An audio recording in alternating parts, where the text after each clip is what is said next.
Assalamu alaikum, dear students. Welcome to the third session.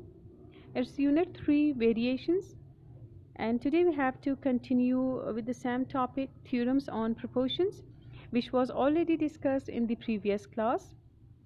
So, dear students, in the previous class we discussed some facts or results on proportions known as Theorems on Proportions. Since we have to continue with the same exercise 3.4 today, so let's have a brief revision of the topic here. The first theorem on proportion is here Theorem of Alternator, which states that if A ratio B equals C ratio D, then if we apply Theorem of Alternator, so there will be no any effect on the ratios. The ratios will be same. So Theorem of Alternator, what we do here, we just take the alternate quantity like first but not the second, rather we just take the ratio of the third one. Similarly, second but not the third, we will take the ratio of the fourth one. So this is Theorem of Alternator.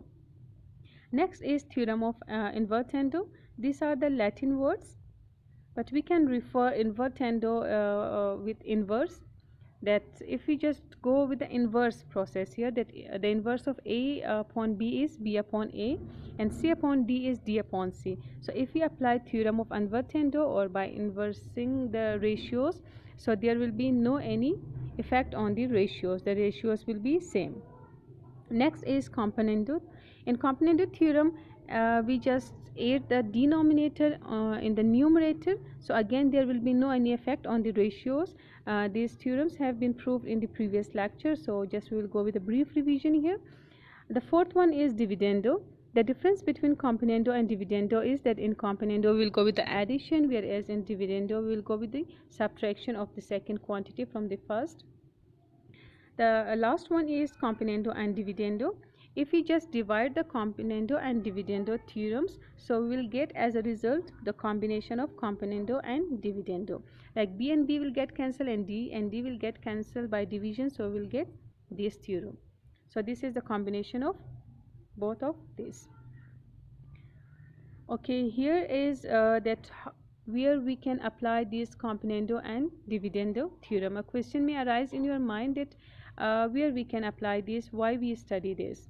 So this is basically used for solving the fractional equations or for solving some problems related to proportions or fractional equations. Like you can see here, you can see a fractional equation here, and you are supposed to find the value of x because an unknown quantity exists here.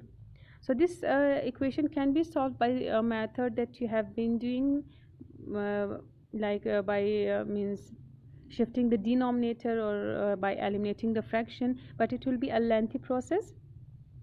So componendo and dividendo rule or theorem will provide you an easy way or an interesting way to find out the answer of such fractional equations. But remember one thing here, that this componendo and dividendo rule is not applicable on every type of fractional equations. Rather, some special type of fractional equations can be solved with this method or with this theorem. So the expression or the equation should be in what form?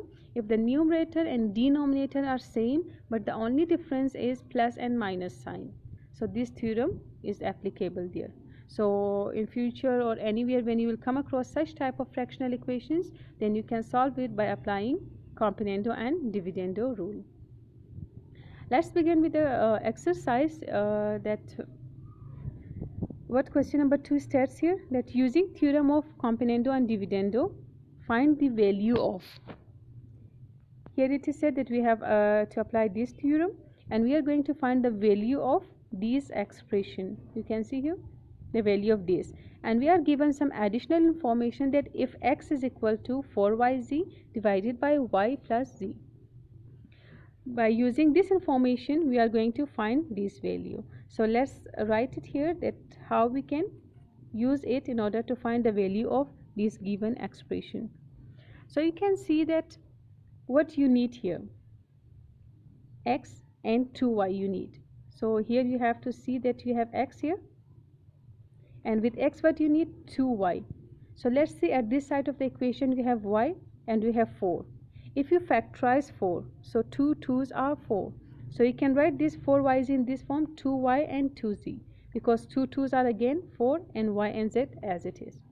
Why you have done this, or why you have means factorized it, so you will come to know about it ahead. Here you can see that you need with x what, 2y. So here you have now 2y. Bring 2y to this side of the equation. As you know that 2y is in on numerator, or it is being multiplied with 2z, so at this side of the equation it will get divided. Now we have 2z and y plus z at that side of the equation. Now you just follow this, that what is required here. You need x with x what, plus 2y, but here you can see that x is in 2y is in denominator.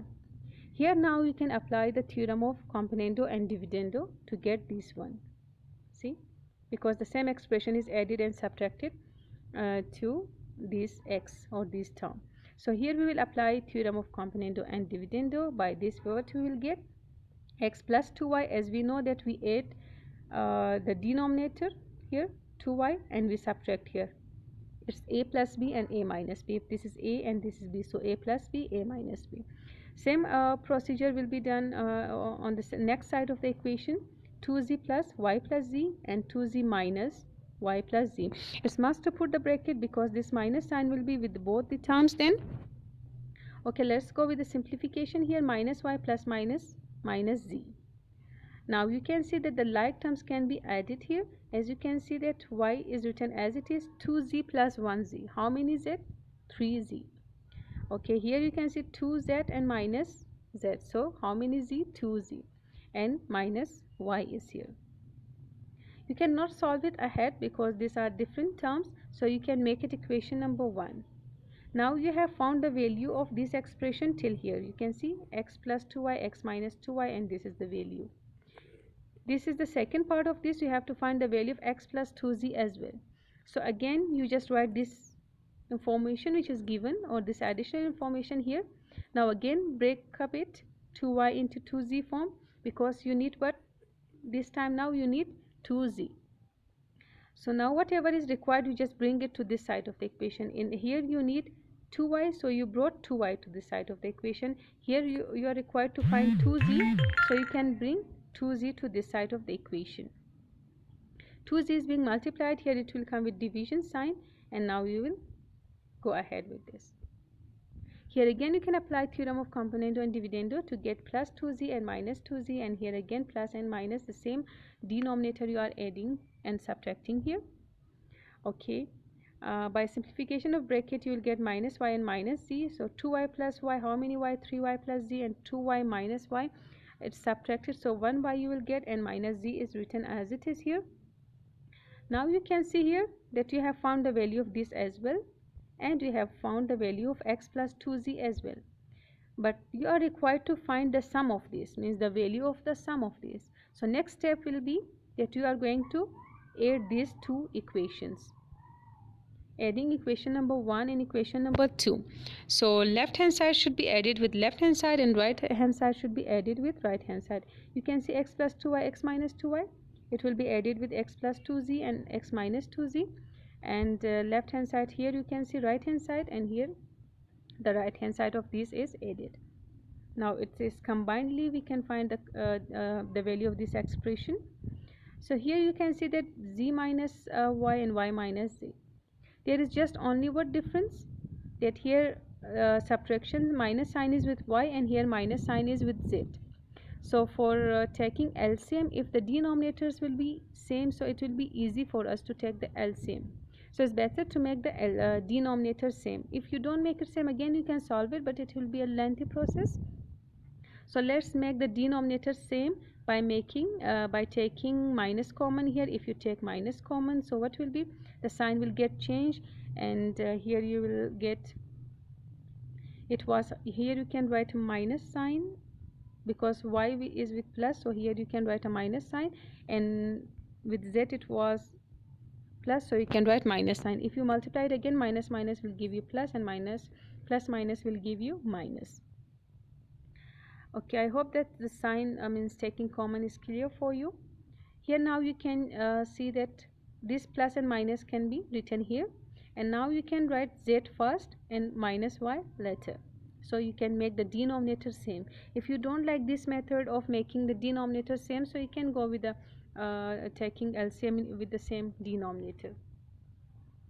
Okay, here when you will take z minus y as LCM, so numerator will be written as it is and minus, and this will be denominator. Z minus y will get cancelled with this as well, and with this cancel as well.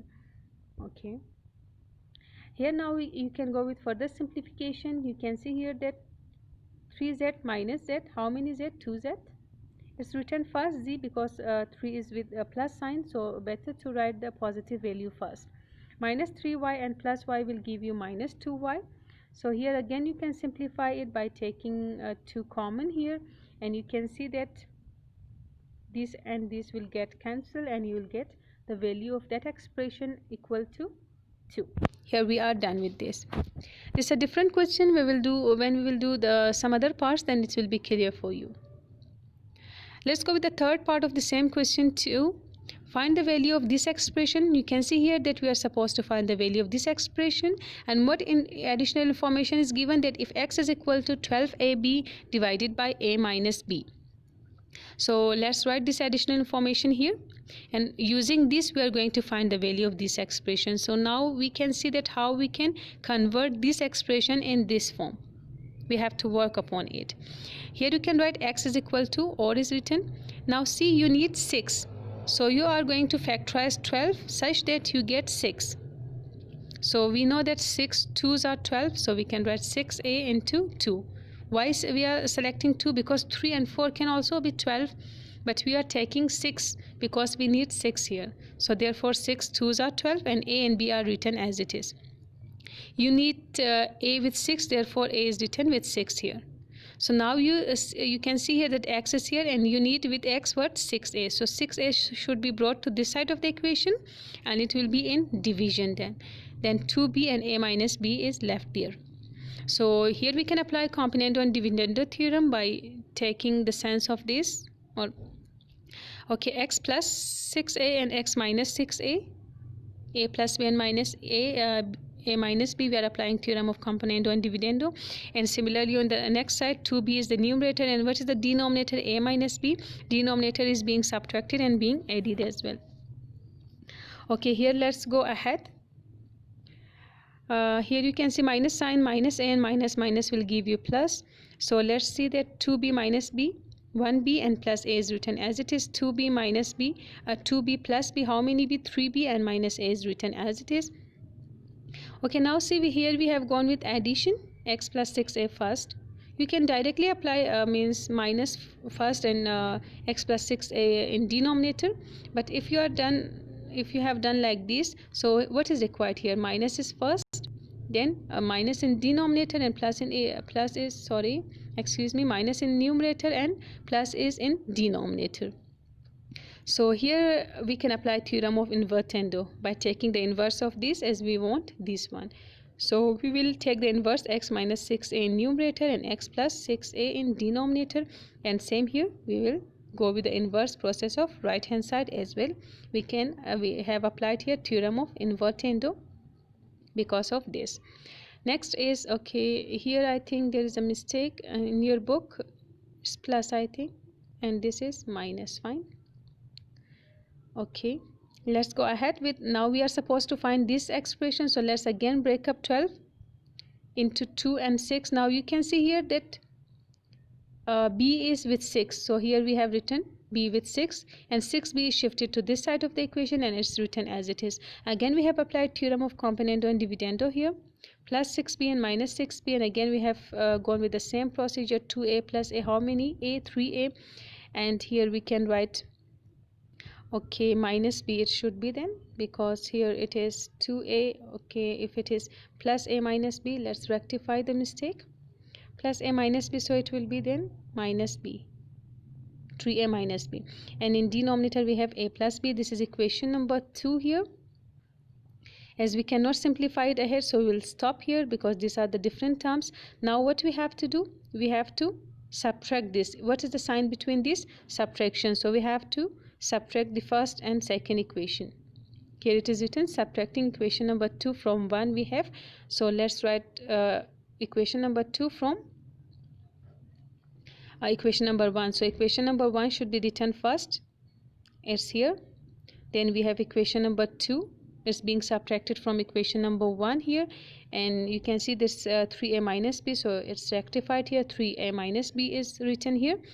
And you can take here, now the denominator is same, so taking LCM is easy here as we have fractions, so we can take LCM here. A plus b is the common factor, it is written first. A plus b and a plus b is cancelled, so just the numerator will come, and a plus b and a plus b is divided, so just 3a minus b will come here. Okay, minus is plus here because bracket sign shows multiplication here, and 3b and 1b, how many b? 4b, and minus 3a and minus a, how many minus a? Minus 4a. Here 4 can be taken common, and we have this as the value of this expression. Next question is also similar to this. I have done 3 similar parts, so because this is a little bit conceptual, or we can see that technical questions, so for better understanding 3 similar parts are done here. Okay, again we are going to find this value of this expression, and we are given this additional information here. We can write it here. Now you see that what is required with p3. So you're going to factorize 6 so that you get 3. So 3 2s are 6. You can write 3, and p should be written with 3, then 2q. Now you need 3p with s, so bring 3p to this side of the equation, and 2q divided by p minus q is left to that side of the equation. Here again you can apply this theorem. Plus and minus means numerator is added and being subtracted here. Same is the case with the right hand side. So here minus p minus plus q. So 2q minus q, how many q? 1q, and p is written as it is. 2q plus q, how many q? 3q, and minus p is written as it is. Here you can see that in the question, or according to the requirement, we need s minus 3p on numerator. So here we have in denominator. So here again we can apply theorem of invertendo. We will go with the inverse of it. So we will get equation number 1. Now we need this side of the expression, means this part of the expression. So let's again break up this in the form that now we need 3 with q. So let's see here, 3q and 2p is written side beside this. 3 2s are 6 here we can see, and qp. Okay, now we have 2p and p minus q here. Again we are applying theorem of componendo and dividendo here. S plus 3p. Okay, let me rectify the mistake here. It is q, not p. It's q. It's also q. Just make it q. Okay, this is q, not p. Mistakenly it is written q. Okay, here 2p plus pq, and we have got the result as s plus 3q, s minus 3q, and here 2p plus p 3p, and 2p minus p 1p, and p plus q. We have equation number 1 and 2. Now let's see that we are supposed to add these both parts. So let's go with the addition here, adding equation number 1 and 2. Here again just rectify the mistake by making it q. This is q, not p. So let's go ahead. Here you can see that denominator is same, so we have taken the LCM, and 3q minus q. How many q? 2q. Here better to write the positive term first, then the negative term. So 3p plus p, it will give you 2p. Okay, 2p is written, p is written first because in denominator p is written first, and 2 is taken common, p and plus q, and p plus q is cancelled here, and we have as a result 2 as the value of this expression. Okay, next part of the question is sixth part. Here we have to find out the value of x. As solve means that you are going to find out the value of unknown value or unknown variable here. So you can see here that, as I told you earlier, that this theorem is applicable when you have fractional equations and you want to solve it. But the fractional equations should be such type that the numerator and denominator should be same with the difference of just plus and minus sign. So here you can see that this is same and this is also same, just plus and minus sign. So here you can apply the theorem of componendo and dividendo in order to solve this type of equations. So let's apply the theorem here. This whole in numerator is one to be considered one term as a. We can consider it as a, and this one will be b. So a plus b and a minus b means you have to write a first, then plus, and b should be added. This whole expression is b.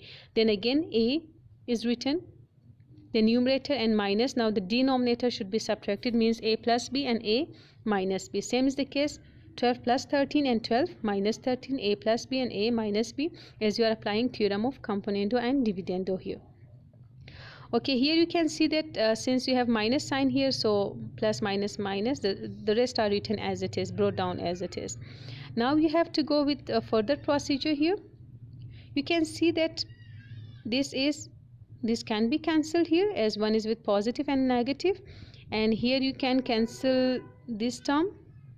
So what is left? How many x minus 2 whole square we have? You have 2 times x minus 2 whole square. So you can write here, and you have minus 2 times x minus 4 whole square.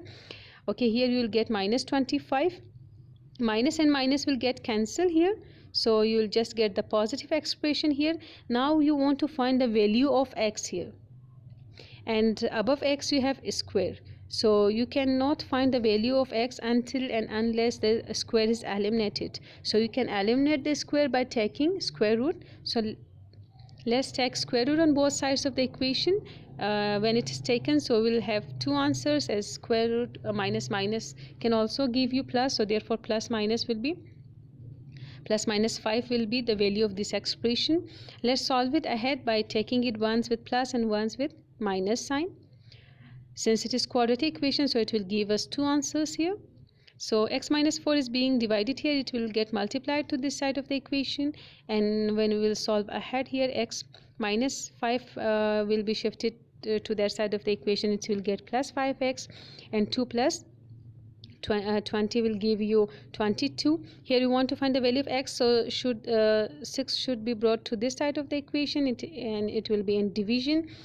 And here 2 3s are 6, 2 1 is 2, and 2 1 is 2, so we'll get the value of x as 11 divided by 3. Here you can again go with the same procedure, like x minus 4 is being divided here, it will get multiplied with 5, and x minus 2 is written as it is. 5x 5 4s are 20, x minus 2, and this is done as it is, means 20 minus 2 18. 5x minus x will give you 4x. 4 is being multiplied here at this side of the equation, it will get divided, and you will get the value of x as 9 upon 2. So these are the solution set of this equation.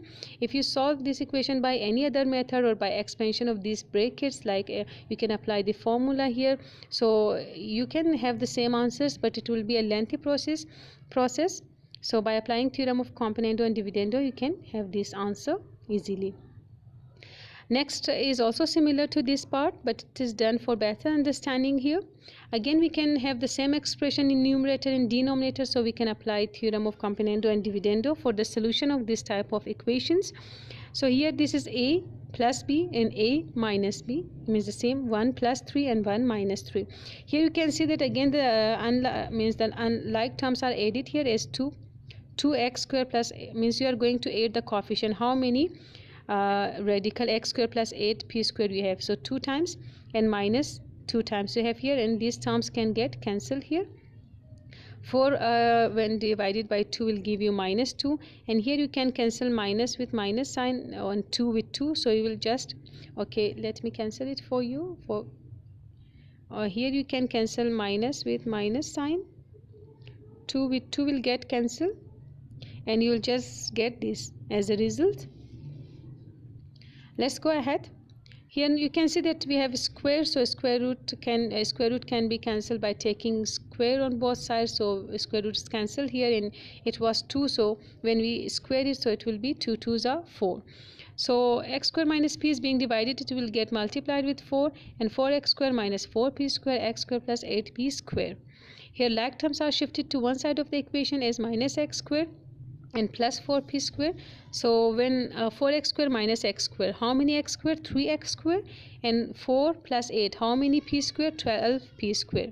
Here we can shift 3 to this side of the equation, and it will be in division because it's being multiplied with the x square.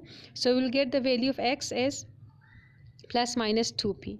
Here is x square and we need the value of x. So again you have to go with the squaring. When you will go with the squaring, so the square root of 4 is 2 and the square of p will get cancelled and you will just have simple p here. So you have two values of x here as the value of the x. Here we are done with exercise 3.4. Hope you have understood the concepts. Stay blessed. Have a nice day.